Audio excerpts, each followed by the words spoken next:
ദൈവനാമത്തിന് മഹത്വം. അനുഗ്രഹിക്കപ്പെട്ട ഈ നല്ല പ്രഭാതത്തിൽ ദൈവവചന ധ്യാനവുമായി നമുക്ക് ഒരുമിച്ചായിരിക്കാൻ ദൈവം സഹായിച്ചല്ലോ. പ്രഭാതത്തിൽ സന്തോഷത്തോടെ ഉണരുവാൻ, വളരെ പ്രത്യാശയോടുകൂടെ ഇന്നത്തെ പകലിൽ ജീവിപ്പാൻ ദൈവം നമ്മളെ ബലപ്പെടുത്തട്ടെ. ദൈവവചനം നമ്മുടെ ജീവിതത്തിൽ ആധാരമായിരിക്കട്ടെ. ദൈവവചനം നമ്മുടെ കാലിന് ദീപവും പാതയ്ക്ക് പ്രകാശവുമായി ഇന്നത്തെ പകൽ ദൈവം നമ്മെ സംരക്ഷിക്കട്ടെ എന്ന് ഞാൻ ആത്മാർത്ഥമായി പ്രാർത്ഥിക്കുകയാണ്. ഇന്ന് നമ്മൾ ചിന്തിക്കുവാൻ ദൈവത്തിൽ ശരണപ്പെടുന്നത് ഒരു സമ്പൂർണ്ണ മിശ്രിതം, അതിന് ആധാരമാക്കി ഒരു ദൈവത്തിന്റെ വചനം ഞാൻ ഇവിടെ വായിക്കുന്നു. സങ്കീർത്തനം 103:18-19 വരെയുള്ള വാക്യം. സങ്കീർത്തനം 103:18-19 വരെയുള്ള വാക്യം വായിക്കുന്നു. നമുക്ക് പ്രാർത്ഥനയോടുകൂടെ ആയിരിക്കാം. യഹോവയുടെ ദയയോ ഇന്നും എന്നേക്കും അവന്റെ ഭക്തന്മാർക്കും അവന്റെ നീതി മക്കളുടെ മക്കൾക്കും ഉണ്ടാകും. അവന്റെ നിയമത്തെ പ്രമാണിക്കുന്നവർക്കും അവന്റെ കൽപ്പനകളെ ഓർത്ത് ആചരിക്കുന്നവർക്കും തന്നെ. ദൈവത്തിന് സ്തോത്രം. ഇവിടെ വളരെ അധികമായി ദൈവത്തിന് സ്തോത്രം, നമ്മെ ആകർഷിപ്പിക്കുന്നതായ ഒരു നല്ല വചനമാണ് ഇവിടെ തന്നിരിക്കുന്നത്. യഹോവയുടെ ദയ എന്നേക്കും അവന്റെ ഭക്തന്മാർക്കും. യഹോവയുടെ ദയ. ദൈവത്തിന് സ്തോത്രം. യഹോവയ്ക്ക് തന്റെ ഭക്തന്മാരോട് കരുണ തോന്നുന്നത് പോലെ തന്നെ ദൈവത്തിന് സ്തോത്രം, ആകാശം ഭൂമിക്ക് മേലെ ഉയർന്നിരിക്കുന്നത് പോലെ തന്റെ ദയ തന്റെ ഭക്തന്മാരുടെ മേൽ വലുതായിരിക്കുന്നു. ദൈവത്തിന് സ്തോത്രം.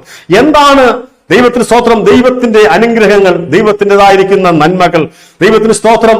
നമ്മൾ ആഡംബരമായി ജീവിക്കുവാനുള്ള, ഈ ലോകത്തിൽ സുഖകരമായി ജീവിക്കുവാനുള്ളതായ നന്മകളും ഒക്കെ തരുമ്പോൾ നമ്മൾ ഓർക്കും ഇതായിരിക്കും ദൈവത്തിന്റെ അനുഗ്രഹം. ദൈവത്തിന് സ്തോത്രം. അതൊക്കെ മറിച്ച് വേറൊരു ഭാഗമായിട്ട് നമുക്ക് ചിന്തിക്കാം. എന്നാൽ ദൈവത്തിൻ്റെതായിരിക്കുന്ന ആ വലിയ സത്യവും വളരെയധികം സത്യമായി ദൈവത്തെ ആരാധിക്കുകയും അവനെ ഭയന്ന് നമ്മുടെ ജീവിതത്തിൽ ആ കർത്താവിനെ നാം അന്വേഷിക്കുന്നുവെങ്കിൽ അവന്റെ പക്കൽ നിന്ന് നമുക്ക് കരുണ ലഭിക്കുവാനിടയായി തീരും. ദൈവത്തോടുള്ള ദയ, ആ വലിയൊരു വീണ്ടെടുപ്പ് അത് നമ്മുടെ ജീവിതത്തിൽ ഉണ്ടാകുവാനിടയായി തീരും. നമുക്കറിയാം യേശു നമ്മെ സ്നേഹിക്കുന്നതിന്റെ ആ സ്നേഹം എത്ര വലുതായെന്ന്. ഇന്ന് നമ്മൾ ഈ ഭൂമിയുടെ പരപ്പിൽ നിൽക്കുന്നത് പോലും നമ്മൾ സ്വയം നിന്നതല്ല, തമ്പുരാൻ നമ്മളെ നിർത്തിയതാണ്. അത് നിർത്താനുള്ള കാര്യം നമ്മുടെ പുണ്യ പ്രവർത്തികളോ ഒന്നുമല്ല. ദൈവത്തിന് സ്തോത്രം. പിന്നെയോ ആ ക്രൂശിലെ ആഴമേറിയ ആ സ്നേഹം നമ്മുടെ മേലുണ്ട്. ദൈവത്തിന് സ്തോത്രം. അതുകൊണ്ടാണ് സങ്കീർത്തനക്കാരൻ ഇങ്ങനെ പറയുന്നത്, യഹോവയുടെ ദയ ഇന്നും എന്നേക്കും അവന്റെ ഭക്തന്മാർക്കും അവന്റെ നീതി മക്കളുടെ മക്കൾക്കും ഉണ്ടാകും. ദൈവത്തിന് സ്തോത്രം. നമുക്ക് മാത്രമല്ല, നമ്മുടെ തലമുറകളെ പോലും ദൈവം അനുഗ്രഹിക്കും എന്നാണ് പറഞ്ഞിരിക്കുന്നത്. അവന്റെ കൽപ്പനകളെ ഓർത്ത് ആചരിക്കുന്നവർക്കും തന്നെ. ദൈവത്തിന് സ്തോത്രം. എത്ര സത്യമാണ്! അവന്റെ നിയമങ്ങളെ പ്രമാണിക്കുന്നവർക്കാണ്.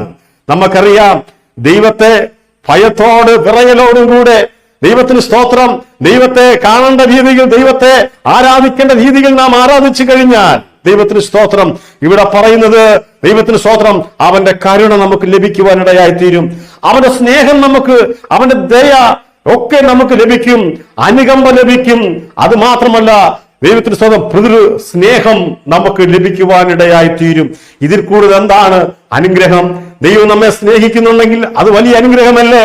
ദൈവം നമുക്ക് വേണ്ടി കരുതുന്നുണ്ടെങ്കിൽ, അവന്റെ ദയ നമ്മുടെ മേലുണ്ടെങ്കിൽ, ദൈവത്തിന്റെ സ്നേഹം, അനുകമ്പ, ഇതൊക്കെ കരുണ, ഇതൊക്കെ നമ്മുടെ മേലുണ്ടെങ്കിൽ ഇതിൽ കൂടുതൽ എന്താണ് അനുഗ്രഹം? ഇവിടെ പറഞ്ഞിരിക്കുന്നു, പിതൃസ്നേഹം പോലും നിനക്ക് ലഭിക്കും. മുൻപോട്ടുള്ള നാളുകളിൽ നിങ്ങളുടെ തലമുറയ്ക്ക് പോലും ആ സ്നേഹം ലഭിക്കുമെന്നാണ് ദൈവത്തിന്റെ വചനം അവിടെ പറഞ്ഞിരിക്കുന്നത്. ആവർത്തന പുസ്തകത്തിൽ ദൈവത്തിന് സ്തോത്രം, ദൈവത്തിന്റെ അനുഗ്രഹം പ്രാപിപ്പാൻ നിങ്ങൾ എന്ത് ചെയ്യണമെന്ന് ആവർത്തനം 28-1-8-9 വാക്യം ഇവിടെ വായിക്കുമ്പോൾ നമുക്ക് കാണുവാൻ കഴിയും. നിന്റെ ദൈവമായ യഹോവയുടെ വാക്ക് നീ ശ്രദ്ധയോടെ കേട്ട് ഞാൻ ഇന്ന് നിന്നോട് ആജ്ഞാപിക്കുന്ന അവന്റെ സകല കൽപ്പനകളും പ്രമാണിച്ച് നടന്നാൽ. ദൈവത്തിന് സ്തോത്രം. എന്താണ്? അവന്റെ കൽപ്പനകളെ പ്രമാണിച്ച് നടന്നാൽ നിന്റെ ദൈവമായ യഹോവ നിന്നെ ഭൂമിയിലുള്ള സർവ്വജാതികൾക്കും മീതെ ഉന്നതമാക്കും. ദൈവത്തിന് സ്തോത്രം. ഇതാണ് ദൈവത്തിന്റെ കൽപ്പനയുടെ, ദൈവത്തിന് സ്തോത്രം, അനുഗ്രഹം. നിന്റെ ദൈവമായ യഹോവയുടെ വാക്ക് കേട്ടനുസരിച്ചാൽ ഈ അനുഗ്രഹങ്ങൾക്കെല്ലാം നിനക്ക് സിദ്ധിക്കും. ദൈവത്തിന് സ്തോത്രം. പട്ടണത്തിൽ നീ അനുഗ്രഹിക്കപ്പെടും, വയലിൽ നീ അനുഗ്രഹിക്കപ്പെടും. നിന്റെ ഗർഭപാത്രവും കൃഷിഫലവും മൃഗങ്ങളുടെ ഫലവും നിന്റെ കന്നുകാലികളുടെ പേരും ആടുകളുടെ പിറപ്പും അനുഗ്രഹിക്കപ്പെടും.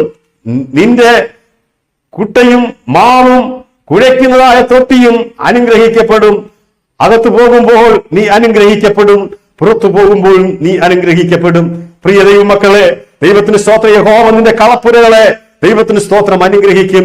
എത്ര അനുഗ്രഹമാണ്! ഈ അനുഗ്രഹങ്ങൾ കിട്ടണമെങ്കിൽ എന്താണ് ഇവിടെ പറഞ്ഞിരിക്കുന്നത്? ദൈവത്തിന് സ്തോത്രം. സകല കൽപ്പനകളും പ്രമാണിച്ച് നടന്നാൽ ദൈവത്തിന് സ്തോത്രം. എന്താണ് ദൈവത്തിന്റെ കൽപ്പന? 10 കൽപ്പനകളും അപ്രകാരം തന്നെ നീ അനുസരിച്ചാൽ സ്തോത്രം. 9 അല്ല, ദൈവത്തിന് സ്തോത്രം. നീ 10ഉം എന്ത് ചെയ്യണം? നീ അത് പ്രമാണിക്കണം. ദൈവത്തിന് സ്തോത്രം. ഇസ്രായേൽ മക്കൾ പാപത്തിലേക്കും പാപത്തിന്റെ അന്ധകാരത്തിലേക്കും പോകാതിരിക്കുവാൻ ദൈവത്തിന്റെ കൽപ്പനകൾ, ദൈവത്തിന്റെ വചനങ്ങൾ അവരുടെ ഹൃദയത്തിന്റെ മാംസപ്പലകയിൽ എഴുതി. സ്തോത്രം. അതുകൊണ്ട് ദൈവത്തിന്റെ കൽപ്പന നമ്മുടെ ഉള്ളിലുണ്ടായിരിക്കണം. നീ അനുഗ്രഹിക്കപ്പെടുവാൻ, നിന്റെ സന്തതികൾ അനുഗ്രഹിക്കപ്പെടുവാൻ, നിന്റെ തലമുറകൾ അനുഗ്രഹിക്കപ്പെടുവാൻ ഒക്കെ നാം എന്ത് ചെയ്യണം? യഹോവയുടെ കൽപ്പനകളെ നമ്മുടെ ഹൃദയത്തിന്റെ ഉള്ളിലാക്കണം. യഹോവയുടെ ദയ ഇന്നും എന്നേക്കും അവന്റെ ഭക്തന്മാരുടെ മേലാണുള്ളത്. അവന്റെ ഭക്തന്മാർ ആരാണ്? ഭക്തന്മാർ. ദൈവത്തിന് സ്തോത്രം. ദൈവകൽപ്പനയും യേശുവിനുള്ള വിശ്വാസം കാത്തു സൂക്ഷിക്കുന്നതായ തന്റെ വിശുദ്ധന്മാരാണ് ദൈവത്തിന് സ്തോത്രം തന്റെ ഭക്തന്മാർ. അവനെ അനുസരിക്കുന്നവർ അവന്റെ ഭക്തന്മാരാണ്. അവന്റെ വചനങ്ങളെയും അവന്റെ കൽപ്പനകളെയും പ്രമാണിക്കുന്നവരാണ് ഭക്തന്മാർ. അവരുടെ തലമുറ പോലും ദൈവത്തിന് സ്തോത്രം അവിടുന്ന് അനുഗ്രഹിക്കാമെന്ന് എന്റെ ദൈവം പറഞ്ഞിട്ടുണ്ട്. ദൈവത്തിന് സ്തോത്രം. പ്രിയ മക്കളെ, ലോകത്തിലെ സാഹചര്യങ്ങളുടെ അനുഗ്രഹമല്ല നമ്മൾ ഈ നാളുകളിൽ പ്രാപിക്കേണ്ടത്. അവന്റെ കരുണ നാം പ്രാപിക്കണം. അവന്റെ സ്നേഹം മനസ്സിലാക്കണം. അവന്റെ ദയ മനസ്സിലാക്കണം. അവന്റെ അനുകമ്പ, അവന്റെ പിതൃസ്നേഹം, അങ്ങനെ അനവധി സ്നേഹങ്ങൾ നാം ദൈവത്തിന് കൊടുക്കുമ്പോൾ ദൈവം നമ്മെ മറിച്ചും സ്നേഹിക്കുവാനിടയായി തീരും. ദൈവത്തിന് സ്തോത്രം. സ്നേഹം ഇങ്ങോട്ട് വാങ്ങുന്നവരായിട്ടല്ല, സ്നേഹം അങ്ങോട്ട് കൊടുക്കുമ്പോൾ ദൈവം നമ്മെ സ്നേഹിക്കുവാനിടയായി തീരും. ആ സ്നേഹത്തിന് മുമ്പിൽ ദൈവത്തിന് സ്തോത്രം ദൈവം നമ്മെ അനുഗ്രഹിക്കുവാനിടയായി തീരും. എന്നെ കേൾക്കുന്നതായ പ്രിയ ദൈവമക്കളെ, ഈ നാളുകളിൽ, ഈ അന്ത്യനിമിഷത്തിൽ ദൈവത്തിന് സ്തോത്രം ഇനി നമുക്ക് മറ്റൊന്നും ചിന്തിക്കുവാനില്ല. അനർത്ഥങ്ങളും അപകടങ്ങളും ദൈവത്തിന് സ്തോത്രം അമ്പടിപ്പിക്കുന്നതായിരിക്കുന്ന സംഭവങ്ങളും നമ്മുടെ ലോകമെമ്പാടും ചുറ്റുപാടും നടക്കുമ്പോൾ നാം ഒന്ന് മനസ്സിലാക്കണം, നമ്മെ സ്നേഹിക്കുന്ന ഒരുവനുണ്ട്, നമ്മെ കാക്കുന്ന ഒരു ദൈവമുണ്ട്. നമുക്കൊരു പോറൽ പോലും ദൈവത്തിന് സ്തോത്രം സംഭവിക്കാതെ ദൈവത്തിന് സ്തോത്രം അവന്റെ ദയ നമ്മെ ചുറ്റിയിരിക്കുകയാണ്. അവന്റെ വലിയ ദയ നമ്മെ ചുറ്റിയിരിക്കുകയാണ്. അവന്റെ സ്നേഹം നമ്മെ ചുറ്റിയിരിക്കുകയാണ്.